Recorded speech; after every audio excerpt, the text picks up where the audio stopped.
Bonjour tout le monde, j'espère que vous allez bien, que tout se passe bien pour vous. Dans cette nouvelle vidéo, on va parler de PowerShell. Qu'est-ce que c'est que PowerShell et comment ça marche? On y va. Donc PowerShell, techniquement parlant, c'est un interpréteur de commandes.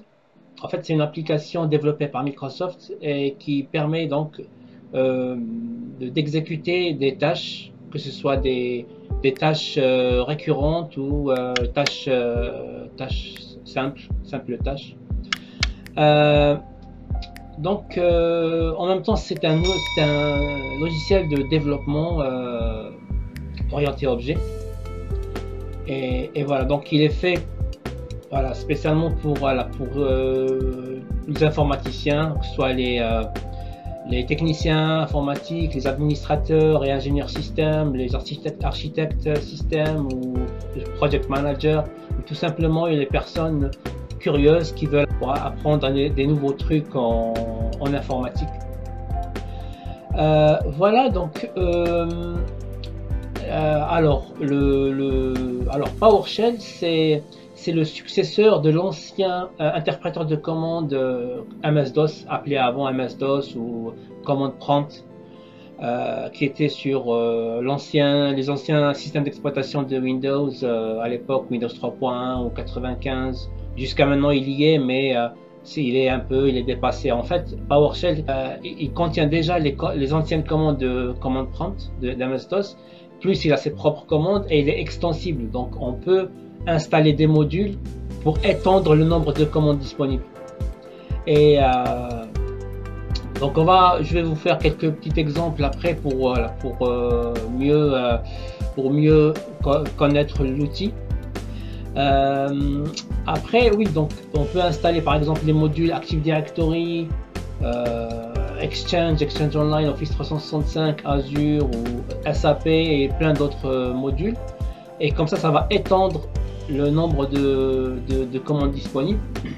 Moi, je l'utilise depuis 2016, donc ça fait à peu près 7 ans que je l'utilise, et jusqu'à maintenant, je découvre de nouveaux trucs, nouvelles commandes et tout. Franchement, pour moi, et j'arrête pas de le dire quand on est en réunion avec mes collègues, que c'est l'outil, le meilleur outil qu'un informaticien peut utiliser au quotidien. Moi, je l'utilise au quotidien. Surtout pour les tâches récurrentes, quand il s'agit de modifications d'objets en masse, surtout quand, entre parenthèses, en masse, il faut bien le mettre en gras et le souligner, parce que justement c'est ça son grand avantage, c'est que ça nous fait gagner beaucoup de temps. Je vous donne juste un petit exemple. Avant, je travaillais dans une entreprise en tant qu'ingénieur système, toujours. Pour une entreprise, on était plus de 30 000 utilisateurs, 30 000 collaborateurs. L'entreprise parfois faisait des rachats d'autres entreprises et me demandait de rajouter ce qu'on appelle l'alias. L'alias, c'est une adresse mail secondaire.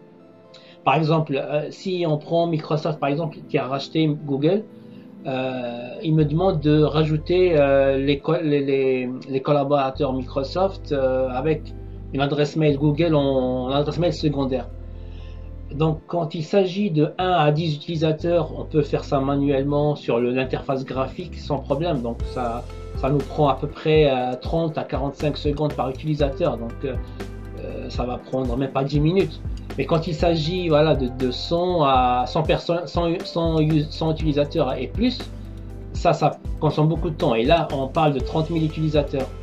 Et si on fait ça manuellement, pour les 30 000, ça peut prendre une semaine, voire plus, en 24 heures. Et ça, c'est impossible de faire ça manuellement. Et c'est là que PowerShell a son utilité.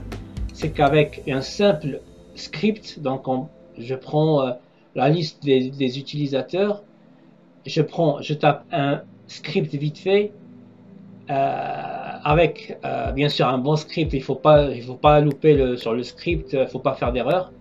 Et ça me le fait en 4-5 minutes au lieu de plus d'une semaine. Donc ça nous fait gagner un gain de temps énorme, et ça c'est un très gros avantage. Voilà, donc là on va passer, je vais vous montrer comment l'utiliser. Donc pour info, il est installé par défaut sur Windows à partir de Windows 7. Windows 7 est supérieur. Donc on va tout de suite faire un petit exemple. On y va. Voilà, donc on est ici, là c'est Windows 10. Donc ce qu'il faut faire, il faut juste cliquer sur Start, taper PowerShell, et là vous avez plusieurs versions. Donc là, vous avez la version 7, vous avez la version standard de PowerShell. Moi j'utilise d'habitude celle-là, ISE. Celle-là en fait ça nous donne la main sur pour justement écrire des scripts, pour pouvoir justement, quand on a plusieurs tâches à exécuter, on tape ici donc la commande et donc là je vais vous montrer un petit exemple. Là, si comme vous pouvez le voir, on est tombé directement sur c2.users fix my device. Donc là, si on ouvre un explorateur de fichiers, on va donc dans le même répertoire indiqué ici, donc c2.users fix my device. Comme vous pouvez le voir, il y a plusieurs répertoires et des raccourcis et des documents. Donc là, si je vais voilà, donc comme vous pouvez le voir ici, si on tape la commande dire, va nous donner tous les dossiers et documents qui sont présents sur ce répertoire Fix My Device. Et comme vous pouvez le constater ici, on a les mêmes répertoires qui sont affichés ici et ici. Donc la favorite, download, voilà. Et donc les commandes, bien sûr, il faut connaître les commandes. Pour ceux qui sont habitués avec l'ancien interpréteur de commandes qui est MS-DOS, vous pouvez utiliser toutes les commandes sur PowerShell, il n'y a aucun souci, ça marche avec PowerShell aussi. Donc MS-DOS c'est son prédécesseur. Et donc pareil, copy, aster.aster, toutes les commandes qui étaient sur MS-DOS marchent aussi sur PowerShell. Après, il y a d'autres commandes qui sont dédiées à PowerShell, et puis on peut installer d'autres modules comme Active Directory, comme Exchange, comme je l'ai dit et tout, pour tous ceux qui sont dans le domaine de l'infrastructure et cloud et tout, voilà, ils savent de quoi je parle. Donc là, il y a une commande très pratique. Donc là, on peut, pour effacer tout ce qu'on a ici à l'écran, on tape la commande CLS. CLS nous efface et nous met une page vierge. Voilà. Et là, il y a une commande à retenir qui va vous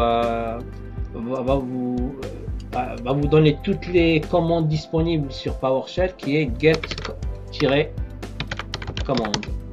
Et là, comme vous pouvez le voir, quand je tape une commande, ça me suggère justement, voilà, là quand je tape get, en fait les commandes commencent toujours par un verbe suivi du nom de l'appli ou bien du process. Donc là, vous avez get ACL, vous avez tout ça qui est disponible en get. Alors on tape get commande, on appuie sur entrée et on a tout ça de disponible. Encore agrandir, tout ça qui est disponible, comme on dit. Voilà, vous pouvez apprendre, vous pouvez tester et tout. Donc il y a, en fait, comme je l'ai dit, ça commence par un verbe tiré et puis le nom. Pour les verbes, il y a toujours get, add, remove, set.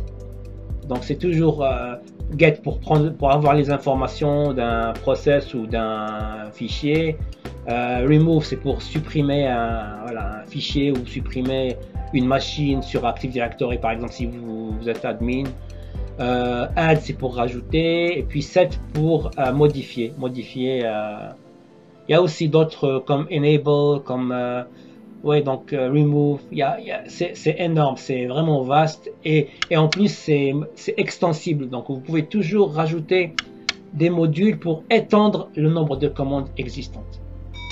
Donc il y a cette commande get command qui est importante et qui va vous faciliter la tâche à vous familiariser avec PowerShell. Il y a aussi get help. Bon, get help, ça vous donne quelques exemples, ça vous donne des liens pour justement chercher sur le site de Microsoft et avoir des informations sur des commandes par exemple. Par exemple ici get help, espace le nom de la commande, espace online. Ça vous ouvre une page web de Microsoft afin de vous donner tous les détails sur une commande spécifique. Voilà. Après, comme je l'ai dit, c'est extensible et donc voilà. Si c'est à vous donc de faire des recherches, de faire des tests. Par exemple ici, comme vous pouvez le voir, il y a get process. Quand vous tapez ici get process, vous avez tous les process qui sont en exécution. Et là, si on va dans Task Manager, on a les mêmes process ici. Et vous avez toutes les informations ici. En fait, Microsoft depuis Windows 98 a facilité la tâche, à ses clients en mettant en place l'interface graphique, parce qu'avant c'était que des commandes prompt, que des lignes de commande et tout.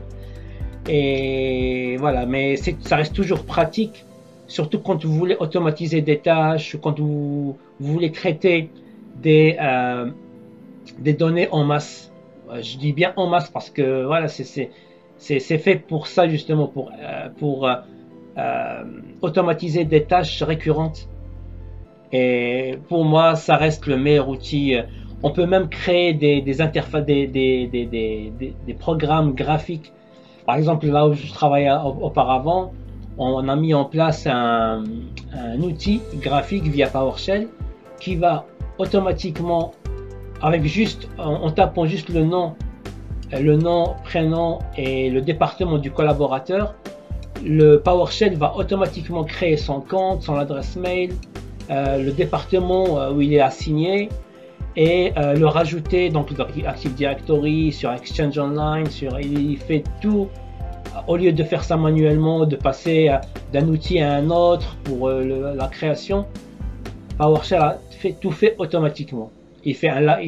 À chaque fois, il laisse un laps de temps, une petite pause pour synchroniser justement le compte Active Directory avec Exchange Online, et à chaque fois, ça laisse à peu près 10 minutes avant d'exécuter l'autre tâche, mais il fait tout ça manuellement, donc ça nous évite tout ce qui est manuel.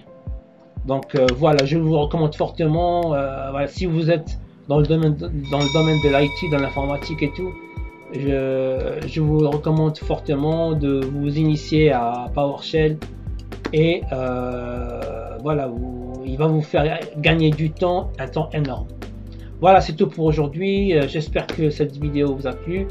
Donc sur ce, je vous dis à très bientôt pour une nouvelle vidéo. Que la paix soit sur vous et prenez soin de vous. Salam.